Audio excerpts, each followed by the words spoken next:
There is a truth no one can dispute. Sentient awareness is attached to and dependent on the truth. Without truth there is no reality, and without reality there is nothing to be aware of. We as sentient beings are aware of the truth. To seek the truth is to seek awareness, and this is tied to the degree to which we are sentient. A person who denies the truth and who is unaware of what is true, lacks sentience.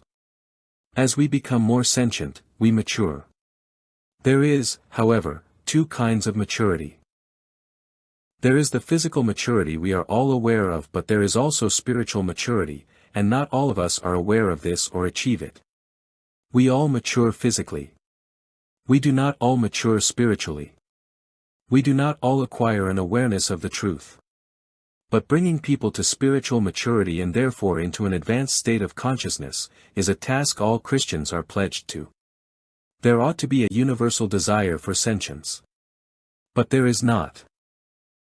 There are people who fight the truth, and in doing so, they struggle against maturity.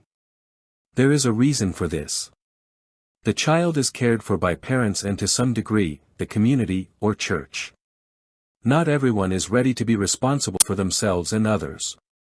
The child, in its maturation process, wakes up to the realization of its responsibilities. The person has a duty to contribute something to the world, including a new generation. The fall in birth rates is associated with the failure of many people to mature.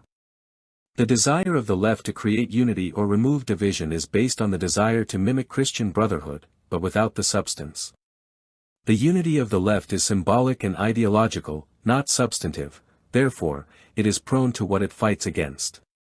The left is constantly shifting and dividing as the politics of identity change. The only thing in common those on the left have, is that they all share a hatred of God. The left will not unite with anyone invoking Christian sympathies. But this line of argument begs the question as to what maturity is. To answer the question requires we divide maturity from immaturity and the sentient from the mentally challenged. Those who mature physically are adults and have the stature and physiology of an adult. But all this does is makes us realize how little the body has to do with what defines a human being. We are not our bodies. A fully functional body without anything else is not truly human. It would be just a human body. Sentience imposes a burden on us because if we do not protect it, if we align ourselves with a lie, we deprive ourselves of some portion of human awareness. Our humanity dies along with our lies. This is a problem for Christians living in the West because of the West's secularism. We are aligned with the lies of the West. However, this goes for all Christians living under the aegis of a state. The church and state are not compatible. However, Christians inherited the state and have never repudiated it. Consequently, throughout our history, Christians have faced the challenge of living under secular states. These systems do not align with biblical principles. While the Bible calls believers to honor governing authorities, Romans 13 verses 1-7, it also provides clear directives for resisting ungodly practices and systems when they conflict with God's divine law. This document explores the biblical justification for opposing secular, ungodly systems and highlights the responsibility of Christians to defend righteousness. At the very minimum, all Christians must agree, God is the ultimate authority over all creation. In Daniel 2:21, Scripture states, He changes times and seasons, He deposes kings and raises up others. This underscores that earthly rulers are subordinate to God's sovereign will. When political systems demand allegiance that contradicts God's commands, Christians must prioritize their commitment to the King of Kings over any earthly authority. The early church provides a powerful example of resistance to unjust authority. In Acts 5:29, Peter and the apostles boldly declare, "We must obey God rather than human beings." This declaration came after they were ordered by the Sanhedrin to stop preaching about Jesus. Despite the risk of imprisonment or death, they chose to stand firm in their faith, illustrating that obedience to God transcends obedience to any human institution.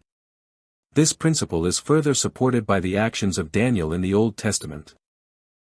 When a decree forbade prayer to anyone other than the king, Daniel continued his daily prayers to God, knowing he could face severe punishment. Daniel 6 verses 10 to 22. His resistance was rooted in unwavering devotion to God's commandments, even in the face of persecution. Biblical resistance is not merely about standing against government policies, it is also about confronting systems of injustice and unrighteousness. Isaiah 1:17 instructs believers to seek justice, defend the oppressed, emphasizing the responsibility of Christians to challenge societal structures that perpetuate sin and oppression. The example of Moses demonstrates this principle. Called by God to lead the Israelites out of Egypt, Moses confronted Pharaoh, a ruler of a secular and oppressive system, and demanded freedom for God's people. Exodus 5-12. Through Moses, God enacted judgment against Egypt, revealing that divine justice prevails over human systems of tyranny.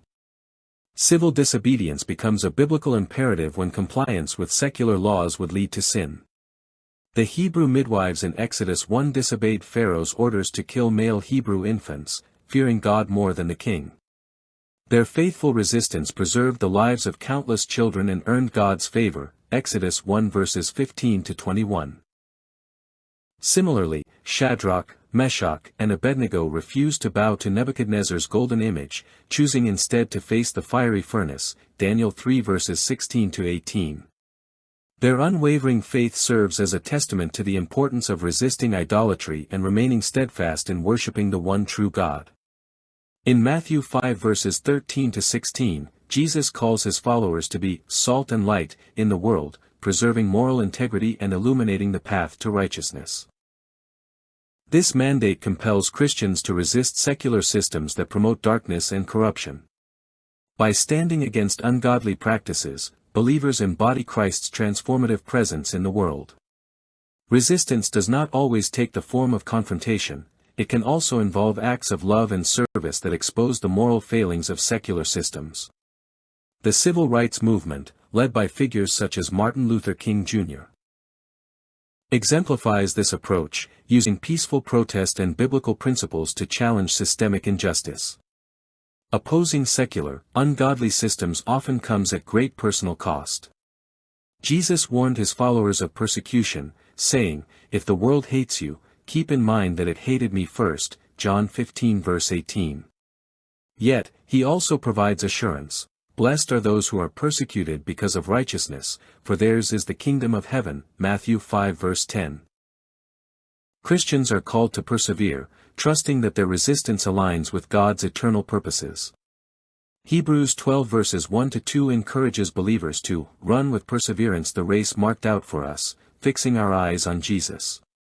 This focus enables Christians to endure trials and remain steadfast in their mission to uphold God's truth. The Bible provides clear guidance for Christians facing secular, ungodly systems. Believers are called to honor God's authority above all, resist injustice, and act as agents of righteousness in a fallen world. Whether through civil disobedience, acts of service, or the proclamation of truth, resistance rooted in biblical principles reflects faith in God's sovereignty and commitment to his kingdom. In a world where secular systems often oppose divine law, Christians must remain steadfast, trusting that their efforts to uphold God's truth will ultimately lead to justice and redemption. By embracing the examples set forth in Scripture, believers can courageously confront ungodly systems while embodying the love and grace of Christ.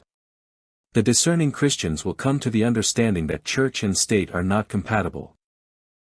However, this is not a teaching that the immature will comprehend easily. It all comes down to logic. We strive to be logical, but we often hang on to things which are not logical, such as the state. We do this because we compromise logic in order to take a shortcut. We make a deal with ourselves, to suspend logic for an early payout. This deal is akin to taking out a loan.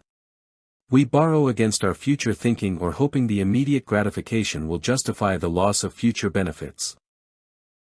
In the end, we lose all future benefits because we gambled them all away on immediate gratification. Sin is cumulative. It takes over if we do not oppose and overcome it. Our purpose, individually and as a church, is to fight the world of sin and corruption, if we do not do this we cannot claim we have faith in God. It's a whole package. If we believe in God and His vision, we must do and will do everything we can to overcome this caricature of what He created. If we view this fallen world as Babylon and the church as the new Eden, then we need to separate from this condemned system and gather in the new Eden that is the church. We must carve out a new habitation in the ruins of the old. Christians must rebel against their old master. To be reborn means we have adopted a new life and put away the old. This is an insurrection. Christians rebel against their old master to build a new life and a new way of living for themselves and their progeny.